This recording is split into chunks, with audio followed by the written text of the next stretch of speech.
Alright, time for today's video. The flaws in neutrality. When I say neutrality, let's first define that. So, one may assume I'm just gonna bash fence sitters. That's not why I'm doing this, or the intended purpose, but to be neutral is to essentially be... Sorry, none would be unright. Incorrect, rather.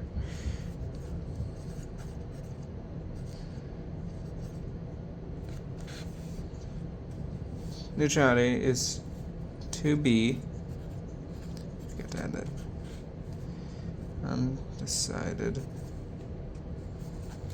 in a conflict. So, forgive me, apparently my brain's not functioning, because I can't spell for garbage.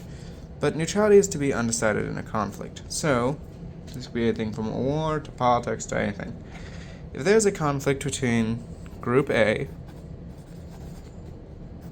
and Group B,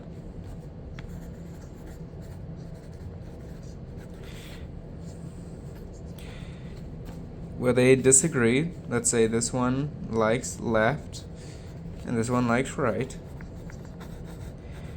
then being undecided basically puts you right in the middle, or to the side. Here's the issue.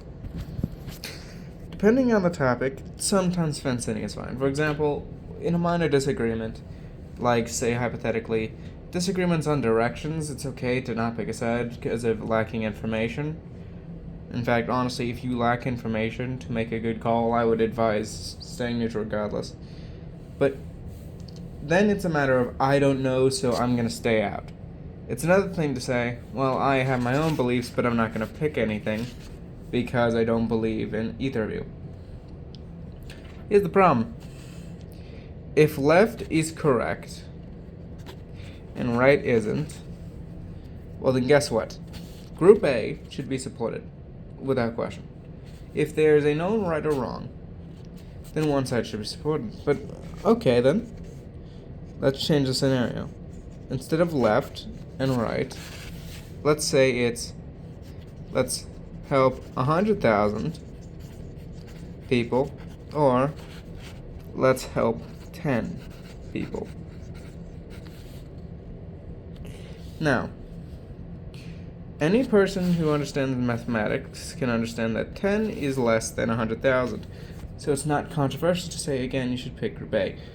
But it's not a case of them being wrong here.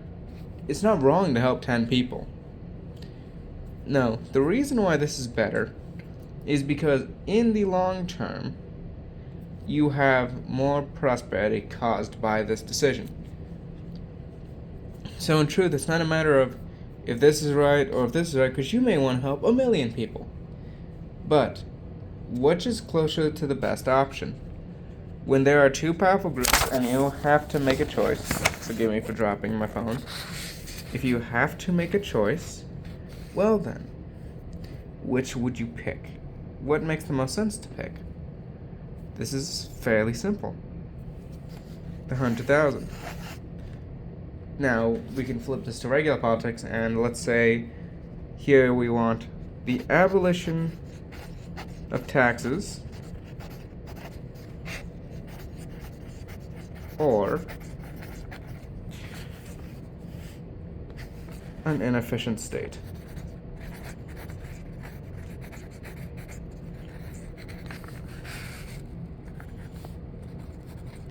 What's the better option? One of these helps people, the other does not. And so what is the best option then? Well, again, simple. And so that's the problem with fence sitting. When people are going to suffer, no matter what you pick, it's better to make a decision and be steadfast and confident in it, because then you can help more people rather than fence sitting. And you can't play the both sides argument because each side has their pros and cons. The question is, what is the greater amount of good? For example, take the U.S. Democrats and Republicans. Hate them as much as most of us do, because let's face it, most of us aren't fans of either party. I could list a literal plethora of problems I have with Republicans, despite me being generally on their side compared to the Dems.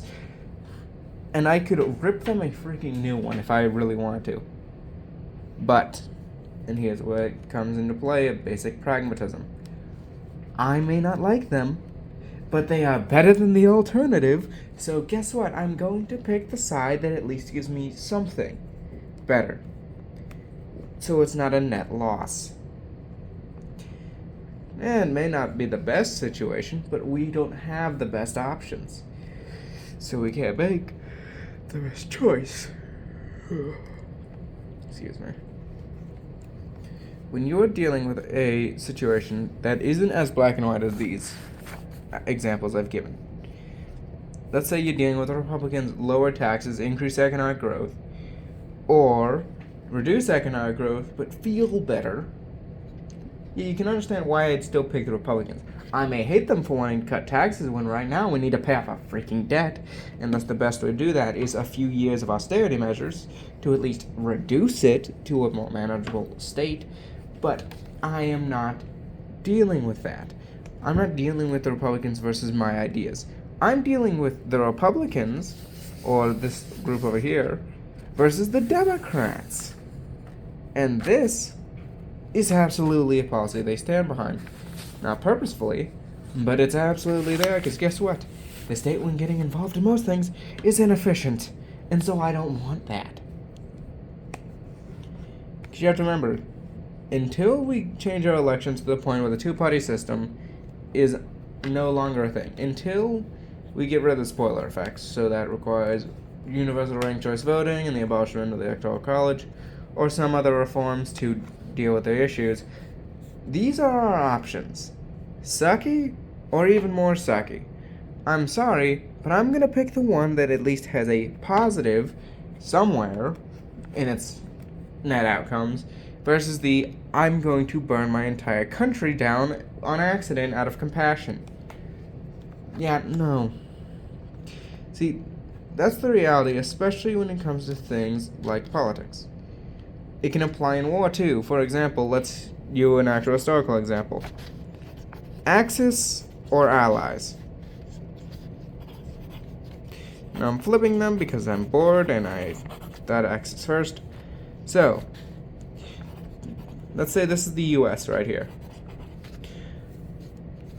Is it really a good idea to stay neutral when over here it's mass genocide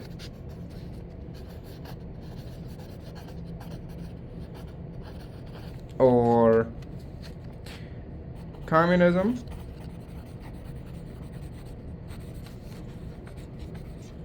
which is due to collapse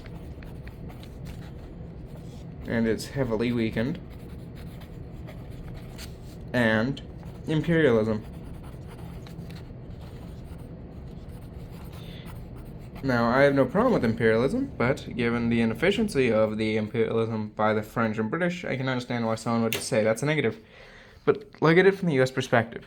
It's either I do nothing and these guys are just going to burn each other out, and likely that's going to get even worse, especially over time, and that's likely going to gain more power. Or you get involved, you pick a side, and you're able to downplay the other two because you have a coalition now. Especially if you're an influential player like the US and you can add something new, like liberty.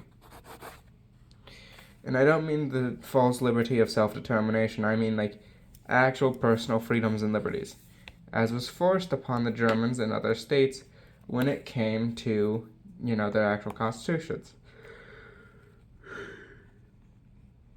Now, I disagree with the banning of fascist parties because, well, you're not going to deal with the fascists that way. It's better to deal with them out in the open. But, regardless, because of the fact that, let's face it, things are going to play out whether you like it or not. It's better to pick a side or make your own than it is to stay neutral. When things are going to go down for major events, neutrality is a luxury, one most people don't have. So instead of trying to sit on the fence, realize which is worse, which is better, and fill in from there. Anyways, have a good one.